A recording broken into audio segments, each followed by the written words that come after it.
Hello everyone, I'm Herein and I'm Standard Chartered's Senior Investment Strategist looking after our fixed income and FX strategy based here in Singapore.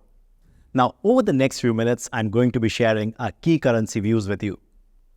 Let us start with the US dollar.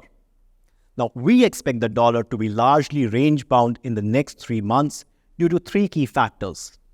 So first of all, US inflation remains sticky and labor market is still strong, which has led the Fed to guide towards further rate hikes, which is supportive for the dollar. Secondly, on a related note, this means that US bond yields will likely remain elevated and continue to offer higher interest compared to other major currencies, which again is supportive for the dollar. Last but not the least, the decline in US and global liquidity due to a combination of ongoing reduction in central bank balance sheets and US Treasury general account refill is supportive for the dollar in our view.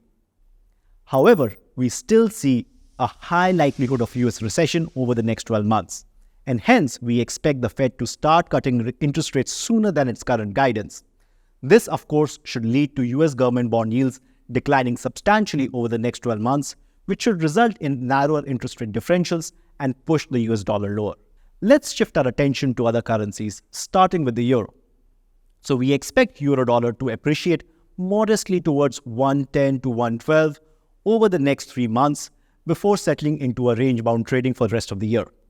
Now, euro has benefited from ECB rate hikes as well as the decline in energy prices over the past few months.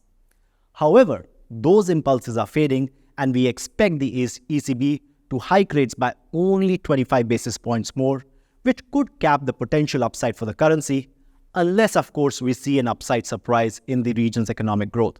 The one currency where we expect large appreciation is Japanese yen. Now, over the next 3 months, lack of signs of Bank of Japan's policy normalization would keep the pair trading around 139-140 level, but eventually, given the higher inflation and recent wage hikes, we think that Bank of Japan will have to tweak or even scrap yield curve control policy, which could act as a catalyst for a sharp move lower in dollar-yen. Now, this combined with our expectation of US yields should lead the dollar-yen lower towards 125 to 130 over the next 12 months. In addition to this, we expect commodity currencies, namely Australian dollar, New Zealand dollar, and Canadian dollar, to appreciate modestly over the next 12 months. In Asia, we look for appreciation of Chinese renminbi driven by growth rebound and appreciation of Singapore dollar as well as the Indian rupee. So that's a brief overview of our outlook for FX for second half of 2023. To find out more, please look out for the other 3 videos in this series which explain our macro view as well as our asset class views on bonds and equities. Thank you for watching, and to find out more, you can always download our full second half report in the link below.